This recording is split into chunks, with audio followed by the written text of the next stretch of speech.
दोस्तों, दो बातें आपने शेयर बाज़ार में हमेशा सुनी होंगी। पहली कि मैं अगर 10-15 साल पहले 10-20 हज़ार रुपये लगाता किसी शेयर मार्केट में तो अब तक मैं करोड़पति बन गया होता। दूसरी कि मैं धीरे धीरे अपने पैसे डालता रहा शेयर बाज़ार में और आज मैंने बहुत अच्छा पैसा बना लिया है। लेकिन हम सिर्फ सुनते ही रह गए, हमने पैसा कभी बनाया ही नहीं। तो आज अगर आपको पैसा बनाना है, आज ही सीख लो कि क्या है शेयर बाज़ार और कैसे करें इसकी शुरुआत। हेलो दोस्तों, स्वागत है आपका आपके अपने चैनल स्टॉक्स टू ऑप्शंस पे। तो अभी तक आप हमारी पोस्ट मार्केट, प्री मार्केट और लाइव पोस्ट का बेनिफिट ले रहे थे और उससे आप बहुत अच्छा प्रॉफिट बना रहे थे और बहुत कुछ सीख रहे थे। तो ये आपके लिए रेगुलर आती रहेंगी। इसी के साथ हम आपके लिए लेकर आए हैं एक लर्निंग सीरीज बाजार मंत्रम A to Z of stock market, जिसमें आप सीखेंगे बिगिनर टू एडवांस लेवल का शेयर मार्केट से रिलेटेड सब कुछ। तो चलिए शुरू करते हैं इसका पहला एपिसोड, क्या है शेयर बाजार और कहाँ से करें इसकी शुरुआत। तो दोस्तों, शेयर बाजार वो जगह है जहाँ पे शेयर्स को बेचा और खरीदा जाता है। अगर अब इसको हम सिंपल भाषा में बोलें तो अगर किसी कंपनी को पैसे की ज़रूरत पड़ती है तो वो अपनी ओनरशिप को बेचती है शेयर्स के फॉर्म में। उस शेयर्स को लेते हैं हम जैसे और आप जैसे लोग, उसके बदले में हम उस कंपनी को पैसा देते हैं जिससे वो अपनी एक्सपेंशन या आगे ग्रोथ कर सकती है। तो इसके बदले में हमें कुछ शेयर्स को इशू कर देती है। वही शेयर्स फिर स्टॉक मार्केट में ट्रेड होते हैं और जब वो कंपनी कुछ बेनिफिट कमाती है, प्रॉफिट कमाती है या ग्रोथ करती है तो इनडायरेक्टली आपके शेयर्स की वैल्यू भी बढ़ जाती है। चलिए इसको एक आसान भाषा में समझते हैं कि एग्जांपल के साथ, कि अगर आपने 2001 में टाटा मोटर्स की कोई गाड़ी ली होती जिस गाड़ी की कीमत 2.5 लाख रुपए होती, अगर वो आप गाड़ी ना लेकर के आप टाटा मोटर्स के शेयर ले लिए होते जो उस टाइम पे 13 या 14 रुपए के थे, तो आपको आते लगभग 18,000 शेयर्स। और अगर आप उसको देखते कि अगर आप टाटा मोटर्स का जो हाई ऑल टाइम हाई है वो है 1180 यानी 1180, तो अगर इस प्राइस पे आप देखेंगे तो आपके 2.5 लाख रुपए 2 करोड़ से भी ज़्यादा बन गए होते दोस्तों। तो ये है शेयर मार्केट की पावर और शेयर मार्केट की वैल्यू। तो दोस्तों, अभी तक हमने समझा कि क्या होता है शेयर बाज़ार। तो अब हम देखते हैं कि ये शेयर बाज़ार काम कैसे करता है। अगर किसी भी कंपनी को अपने शेयर्स को इशू करना है, यानी उसे वो शेयर्स हमारे तक पहुंचाने हैं कि उसको हम खरीद सकें और बेच सकें, तो इसके लिए 2 एक्सचेंजेस हमारे पास हैं, बॉम्बे स्टॉक एक्सचेंज और दूसरा है नेशनल स्टॉक एक्सचेंज।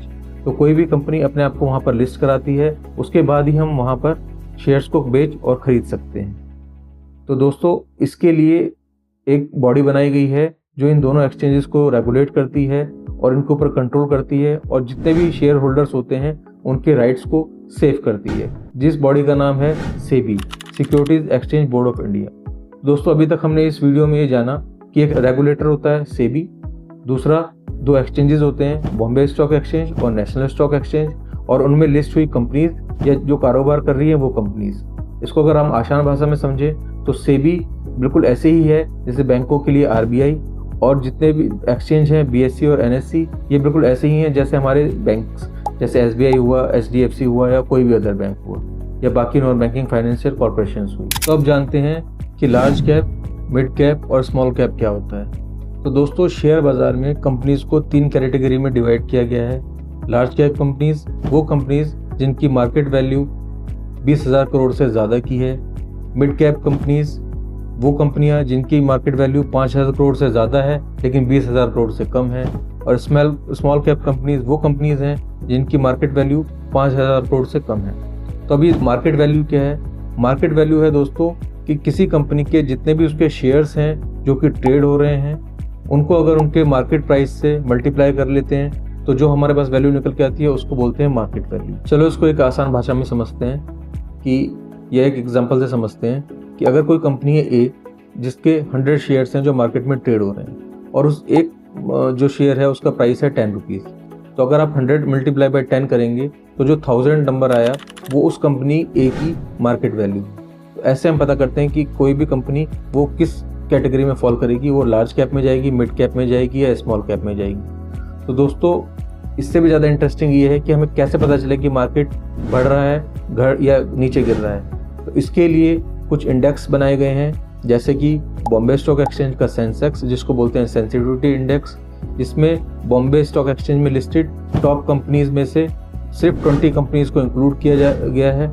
ऐसे ही दूसरा है एनएससी, जिसके अंदर है हमारे पास निफ्टी 50 और बैंक निफ्टी। निफ्टी 50 का मतलब होता है national index for the year, जिसमें एनएससी में लिस्टेड टॉप 50 कंपनीज को इंक्लूड किया गया है। और बैंक निफ्टी में जितने भी हमारे बैंक्स होते हैं उनको यानी कि एक सेक्टर को लिया गया है सिर्फ बैंक स्पेसिफिक, सिर्फ ये देखने के लिए कि हमारे बैंक्स ओवरऑल कैसे परफॉर्म कर रहे हैं। तो दोस्तों कभी भी हमें अगर ये देखना होता है कि मार्केट ऊपर जा रहा है या नीचे गिर रहा है, इसके लिए हम सेंसेक्स या निफ्टी का रेफरेंस लेते हैं।